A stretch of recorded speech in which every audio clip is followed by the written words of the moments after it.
everyone, I'm Rose, Membership Manager at the OCA. Hi, and I'm Rob, and I am the Project Specialist for the OCA. And we're coming to you live from the OCA office on Martin Ross. We'd like to take the opportunity to discuss the 2024 standards and how they apply to your camp or outdoor education center. Now, the OCA standards cover operations and program and are broken down into the following sections: management and administration, human resources, campsite facilities and equipment, healthcare, food service, all trips and excursions, transportation, programming, land programs, boating, swimming, and outdoor education. As you're reading through the standards and evaluating your compliance, it's important to remember to receive and maintain your OCA accreditation. Camps and outdoor education centers must meet 100% of the applicable mandatory standards and 90% of all applicable recommended standards in each section. So, if you're looking at the management and administration section, you can answer no to 2 applicable recommended standards. That's okay. If you answer no to 3 or more applicable recommended standards in management and administration, that would score you an equivalent to a mandatory no. Rob, should we take the time to look at all the standards that have been amended for the 2024 season? Sure. Now, at a glance, you might think there's been a lot of changes, but this year, a lot of the changes are in the contextual education. With the goal of making the standards easier to interpret and navigate, the Standards Review Committee, in conjunction with the OCA membership feedback from town halls in the fall of 2023, as well as throughout the year via email, the standards visit feedback form, and online answer sheet submissions, the committee worked hard to amend the standards this year. Proposed amendments were shared with the OCA membership well in advance of voting, and members are always encouraged to ask questions and provide feedback to the proposed amendments. The amendments for 2024 were approved at the annual general meeting on February 1st, 2024. So, here's a summary of the standards that were approved for 2024. In the introduction to the standards, the definition of rental groups has been updated. All standards pertaining to COVID-19 have been removed. Family camps has been added to the list of programs under standard MA 3.1. There is a change to the contextual education for MA 2.10. It reads, it is recommended that camps have written diversity, equity, and inclusion policies that explicitly address the inclusion and support of racialized 2S LGBTQ+ and religious people and groups. General diversity, equity, and inclusion, or DEI, policies, while important, may not always address the specific issues faced by certain groups, potentially leaving them excluded or overlooked. This standard is recommended to enhance general DEI policies with the targeted efforts to create a more inclusive community for camps and organizations for whom it is appropriate. Now, a new standard under management and administrations has been added. So MA 2.11, does the camp have a written policy for staff during their time off, regulating staff the use of facilities and equipment when campers may or may not be on site? And has it been reviewed by your insurance provider? Camps must determine the appropriate use of their equipment, site, and facilities. It is recommended that the OCA standards adhere even when participants are not involved, and camps should obtain legal advice as well as check with their insurance company. Another update is the contextual education to standards HR 2.1 and 2.2. This includes legislation around day off policies, safety procedures, etc. As some rules may not qualify or allow for standard practice, camps are strongly encouraged to review any exemptions to employment standards and their application within the camp program and their legal counsel. Standard 5.1, HR 5.1, under the contextual information now reads as follows. Occupational health and safety awareness training is required by law at the commencement of employment. The legislation allows for employers to forego the mandatory training if the employee has completed the required training previously and the camp can verify that the previous training meets the requirements of the legislation. As well, Standard HR 5.5 and 5.6, the contextual education now includes a link to determine what is exactly required on a health and safety bulletin board. In the healthcare section, a modification in the introductory paragraph based on Ministry of Labor and Ministry of Labor, Immigration, Training, and Skills Development has provided specific first aid definition. It now reads that all RHPs and UCPs must have a current cardiopulmonary resuscitation CPR or St. John Ambulance standard first aid certificate, or a certificate which constitutes a minimum of 15-hour course, 15% in person, must include CPR for all age groups that may be in the camp and using an AED. The all trips and excursion standards apply to operators who take their camps or participants off-site.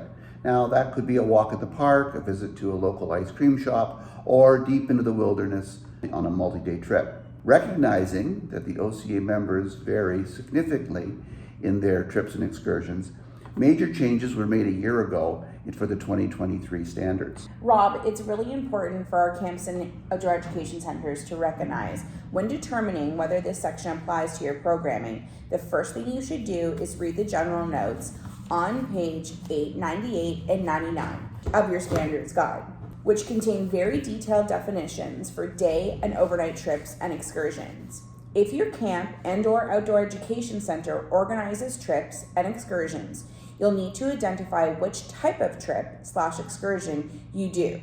You may fall into multiple categories: day trips and excursions, overnight trips, extended backcountry trips, or wilderness travel programs. After reading the definitions of each tier in the general notes and having determined which applies to your operation, only answer the subsections that apply to your programming. Please choose NA for all other subsections. So, for this year, to provide better understanding of some of the standards, additional contextual information has been added. For standard TR 2.6, for moving water trips, paddling Class 2 rapids or greater, does the trip leader have a minimum certification of a whitewater rescue technician, or WRT, or equivalent certification? Additional contextual information has been added to clarify the training requirement for a WRT certification. If this standard applies to you, make sure that you check the contextual information. And it should also be noted that the Swift Rescue Technician, or SRT certification, is not equivalent to a WRT certification. The SRT course providers frequently focus their curriculum on front country first responder techniques for incidents and accidents occurring, and communities that have fire departments or rescue squads can respond.